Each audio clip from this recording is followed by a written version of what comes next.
What's up guys, Joe Youngblood wanted to make a quick video today around Sitka gear, what we like, what we don't like. If you haven't seen our introductory video, go ahead and check that out on the channel. Follow along with our story on the farm, what we're trying to accomplish, and hopefully you learn something from that. I want to start off by stating that I am not sponsored by Sitka in any means. They have not given me anything.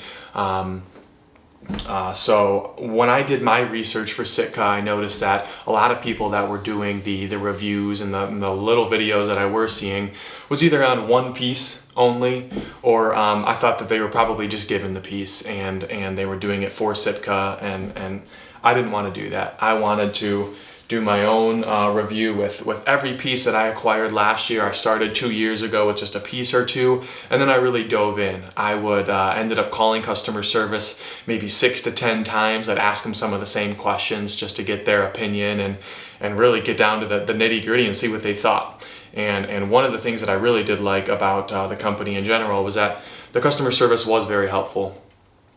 They would always answer my questions. They were friendly. I could tell they were very knowledgeable on hunting and their gear. Some people may be a little more experienced in one area, like duck hunting, and some whitetail, and some, the western hunting, like elk and things of that nature. But either way, it was a very good experience. So I wanted to go in piece by piece, and just hopefully this entire video will save you a ton of money from needing to do that, and time from needing to do that yourself. And just get more from one video. So I'm gonna go ahead and get started with the light season gear. Really, I started kind of with a very light, beanie. It's very thin. It's all in the elevated tube for tree stand whitetail. That's what we're gonna be doing mostly on the farm. This I really liked. I also had just a lightweight core merino wool, and also the heavyweight. For the later season hunts. I'm someone that really does hunt, from early season to late season. January 1st, I was out there. So very important. Never really got too hot in the lightweight. Got to layer appropriately, of course. And the heavyweight, it was always my base layer. Now, this was my first time really buying and utilizing merino wool, instead of some of the other synthetic blends. And I will say that I do believe I noticed a difference. The merino, it felt very good. When they mentioned like the clamminess, I really think that it did make a difference. I used to wear, cold gear, Under Armour, really thick. And when you were sweating in that, which, what it was meant for, you're probably playing a sport or doing something to that extent. It was very clammy, uncomfortable, and this really never got to be that way. If I sweat a lot and I was hiking in with a climber on public land, I might feel it a little bit here, from the sweat and kind of the heat buildup right along my chest. But other than that, never really noticed it. So I was impressed, and I think I'm going to continue with merino wool from here on out. So those were those pieces. From there, I used these Fanatic gloves, very lightweight, and I'm going to touch on these a lot just because they were some of my favorites, and I don't really plan on using, much heavyweight gloves, and I'm going to explain my system and why that is. But I use these almost every day down to the single digits, and I'm going to come back to that.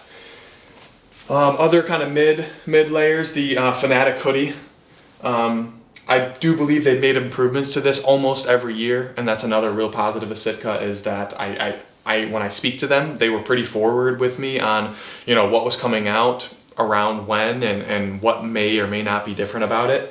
Not super specifics, but enough to say, okay, maybe I want to wait a year to, add this piece or wait till one gets upgraded, something to that effect.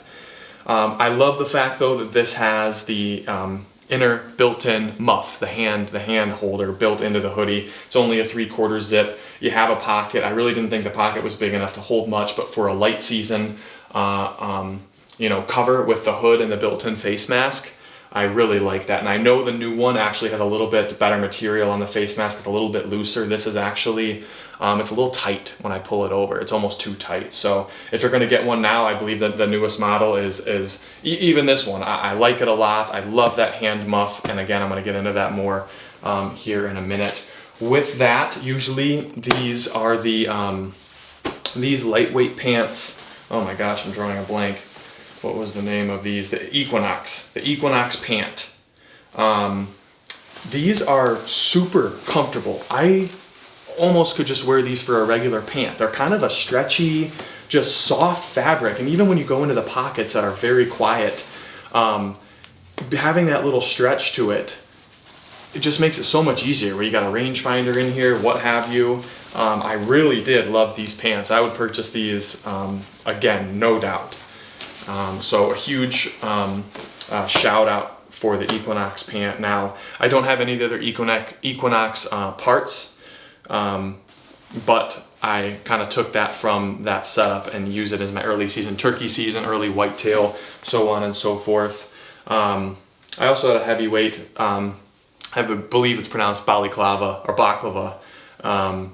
And what I was going to say is with that Fanatic hoodie and this baklava, you know, and the lightweight beanie, I would be okay with those down to well into the 30s, maybe even high 20s, because you just have a couple of little layers. They were thin, which I loved, even on top of each other. I didn't really need a thick hat unless the wind picked up or it got very cold, which I think it was just a huge, benefit.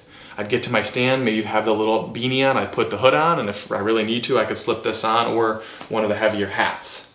Now, from there, I decided to go with the Celsius midi jacket and the shacket, depending on how cold it was, either one or the other, or both. Now, the Celsius midi, what I love about this is it's very packable. It's probably not as thick as you would think, but thick enough to be a mid-layer. But it can just roll into next to nothing. You can see here, and I love that because if you need to shove something into your pack to add later in case you do get cold, this was kind of my go-to. Now, this does not have that little pouch in the front like the rest does, like the rest of my pieces mostly do. So it's kind of my last layer. Not my last layer, but the last layer that I would think about adding into my layering, because I always wanted the outer layer to have that pouch. I love the pouch. And then the shacket, I know a little weird, probably many think with the kind of short sleeve look, but Sitka in general, they tend to have a taper to their sleeve, especially for archery. And so you need a layering system that maybe can cut out some of that bulk. Otherwise, it's just going to be too tight, especially in the late season hunts. And that's why I loved this. Plus, it has the diagonal zipper, so it has the built-in pouch. And again, the big thing with this, guys, and what I like to relay is, like I said, I use these down to the single digits. Now, I did use a hand warmer, okay, obviously. I purchased the little bit larger hand warmer. I believe it says good up to 18 hours or so, and I shove that in the pocket. I'll walk in with that. But I hated, if I was going to do my pull-up rope or adjust my backpack, or when I'm carrying my climber, those thick gloves, taking them off, putting them on, it was just such a pain. And with these, I can do everything I want. I can stick them into this pouch that's going to be built into my outer layer with that hand warmer, which, by the way, I don't know the brand, but those versus the tiny ones, they last and feel so much warmer. So I highly recommend that. My hands were pretty much good all year long, just with these little pairs of gloves. And so I'm just a huge fan of those. I've even gifted a couple of these to people. That's how much I like them. Also with the Celsius midi and the shacket, you have the tree stand loop, the port you can put your harness through, which is really nice. Did I use it all the time? No, but if it was going to be my outer layer, I would throw it on and stick the thing through, the port, so that it was just comfortable back there, especially if I was going to have lots of layers on. I didn't want the harness just sticking through the neck and being uncomfortable.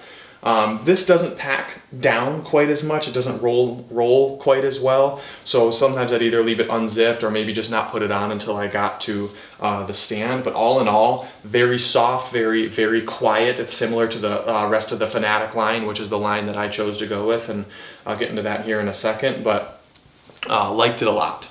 Liked that a lot. Like I said, with those thin layers on top of my head, I did not bother wearing these too much. I have the Net Gator and the Fanatic beanie. Now, one thing I will say about the beanie is the sides kind of barely come down enough to cover my ears. I mean, just enough. So if it was really cold, I had those other layers and I wanted to slip this on maybe 2 or 3 hours into the hunt, I would. But like I said, I rarely needed it, and maybe if I could go back, maybe I would have just gone with the incinerator with that little ear flap that goes down or up that I think might cover it a little better. But regardless, still very warm. Maybe if your head isn't as big as mine, it might work out better for you. But I still love the hat, and I would usually just shove it into a pocket in case I needed it. Net gaiter, same thing, very comfortable, but I wouldn't wear it in. You know, like I said, most of my time until this farm, I was walking in with my climber, I was sweating my butt off, going a long ways, and you're not gonna have this on while you're walking. You just get way too hot, so I would put both of these in my pocket, and or if I was in a ground blind, and get them out later if need be. Now for my outer layers, I did end up going with the Fanatic line. I have the bibs and the jacket. You can do, you know, some, I'm sure you've done if you're considering paying the money for Sitka, done some of the research on their videos and things of that nature, and know about the technology they have in the material and how they taper the arms, so it's really meant for archery. All in all, I love the jacket. It was very warm. Obviously has the muff in the front, has some great zippers, one here right in the front that has this one up front that's magnetic. Absolutely love it. You can see that attaches really easily, but for a grunt tube rangefinder. And I don't have too many gripes with this. If I was gonna get picky, a couple things I would mention. It's not waterproof, obviously. It did resist water very well. I was in a couple of pretty semi-decent rains, you know, couple hours possibly. Never got through. I did have, you know, a decent amount of layers. It was in the 30s that day. But my rationale is if you're gonna get something that's specifically made for archery and you want the best for that, it's not going to fit the best of all worlds, right? So the incinerator line, things of that nature, if you want full waterproof, kind of an all-around jacket, I've even recommended that to a couple of people, then go that route. But most of the time I'm bow hunting, and the way I see it, if it's that cold, it's most likely going to be snowing, not raining. I do have the downpour rain gear, which to be honest, I just haven't used in a full downpour all day or anything like that, so I didn't want to include it in this review. But if it's warm and raining, you know, I'll be wearing that, not this anyway. So again, love the pockets. It doesn't have a hood. You know, I kind of like the hood, but again, it frees up some of that headroom to put stuff on. You know, like I said, some of the other stuff has a hood. The one thing that did happen, the only issue besides the Fanatic glove had one small tear in the seam, which I just, my mother-in-law so graciously sewed. Haven't had a problem with anything except this button. It used to be a little slide attachment on the pass-through port, which also has a magnet for the Fanatic jacket. But I sent it back. They did just put a regular button on it, which is fine for me. Because it's pretty easy, you know, behind your head just to do the one button with a magnet. But it was a quick turnaround. Again, customer experience is a huge thing. You've probably heard for their waders. I haven't bought them. They're quite expensive, but to have that lifetime warranty where if something goes wrong, you can send them in, they make the fix and come back. I mean, that's huge. Yes, you're paying 3, 4, 5, almost even times the price for a regular wader, but for people that are young or, you know, in their 20s, 30s, you know, even 40s, I would say, and up, if you're going to use them that long and they're backing their product, that says a lot. So I kind of think that if I do look at getting waders, I'm going to consider them. I hear a lot of good things. But anyway, the turnaround for this button was very quick, 3 or so weeks. They were very nice. I sent it out to them. They sent it back. The other thing that really just kind of blew my mind is they sent it back with this. A hat. You know, I wasn't really complaining. I simply just told them what the problem was. Sorry. I simply told them what the problem was, and they threw this hat in on themselves, which, I mean, you know, guys, that this stuff isn't cheap. So that meant a lot. That meant a lot to me that they were, you know, willing to do that for something so small, you know, a couple weeks, and it was the very end, if not the season was over. Was happy with how that worked out. So that pretty much, I think, covers. I had a couple of notes here. You know, I wanted something that I knew I had a layering system. I started with the base layer. Then I was either onto the hoodie, if I needed more, the Celsius midi, the shacket. I have worn all of that.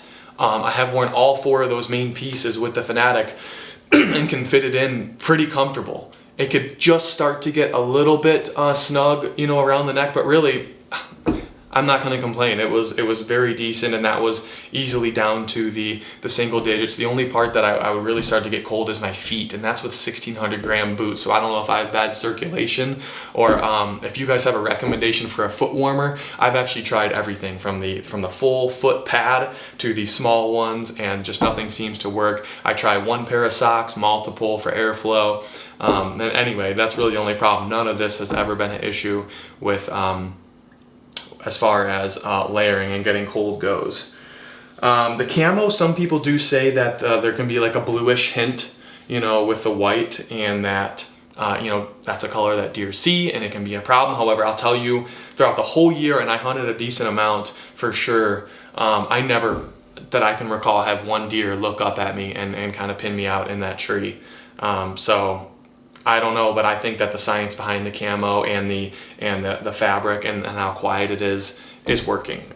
Went over how some obviously isn't waterproof, but you know, it is what it is. Also, the price, of course, is kind of another negative, but the continuous improvement, the customer support, the material, the layering, I wanted a system that I could stick with. If I need something, I know I can pretty much go to their site and pick out, you know, something that's going to work for it and just kind of mesh well together. Lastly, also had the tool bucket pack. I really did, I'm going to bring it over here so you can see it better. I really did like this pack a lot. It's very sturdy. I like these zippered pockets. You can see I have some batteries and stuff in here, and this hanging loop, if you can see that right there, to put on a hook in your tree stand. It's deep, so if I'm putting a camera down there, it works very well. I like the pockets. You know, I have my knives and my kill bag in one, and I have, you know, hooks and things like that in another. And some blades like saws and stuff of that nature, and then usually an extra pair of clothes. You got to kind of pick and choose what packs well to put in here. But it does hold quite a bit. I would recommend this one over the smaller one. I think it's just worth it because it's really not too big at all. And some of the soft closures like this, if you can see that, it really just sits in there very nicely. Now, for those of you that don't know, it does unzip around this center piece here so that you can slip in a climber and use this to carry it. I will say that the padded strap and the carrying system was awesome. I mean, it is night and day from regular straps, whether it be my Lone Wolf or my Summit Climber. It was night and day, and just very comfortable, and be able to cinch that down on my waist and my hip bones there was huge. Nice padded back. However, attaching it and detaching it to the stand, you have 4 buckles. So, you know, that was my big, I made a couple calls on this alone to the customer service, and you know, I didn't know what to do. And they have that new Fanatic pack. I didn't know if maybe you should get that because it's so quiet and it's meant for archery and goes with the Fanatic system, that I could just strap it onto the stand somehow. But as you all know, if you've used a climber, if it isn't strapped and secure and tight, you're going to get a clank somewhere for the most part. And being able to take those 4 buckles, cinch them down very well, it carried the stands quietly. It would just be a little bit of a pain if you're going to take it on and off. Now, I was primarily before the farm hunting with a climber, and I would just leave the base plate on the climber, just attached to the bottom. And then the pack I would just reattach. Again, it has like 2 buckles or so on the pack side as well to put on the stand that has the base plate. And I would just put stuff in there and then reattach that every time before I went out, and that wasn't a big deal. But if you're going to be using it as a backpack some, and then for a climber on other times, I would just think about that, because doing the 4 buckles, you know, takes a little bit of time. It's not the end of the world, but I didn't want to do that each time, so I left it on. But now I'm going to use it more as a regular backpack, hold the camera gear and the other stuff that I need in the stand. I think that is pretty much all that I wanted to cover. If you have additional comments, go and leave them below. There are, I'm sure, other ways that you can layer with Sitka. but that's how I chose to do it with these pieces. Specifically, it was also challenging, just those mid layers, the shacket and the Celsius midi. I didn't know what would layer well in there or be too tight, and I was happy with those. So like I said, go ahead, leave a comment below, or a question, excuse me, if you need anything or have any additional questions. Feel free again to subscribe or like this video, and I look forward to continuing on with the story for you guys. So I'll see you later.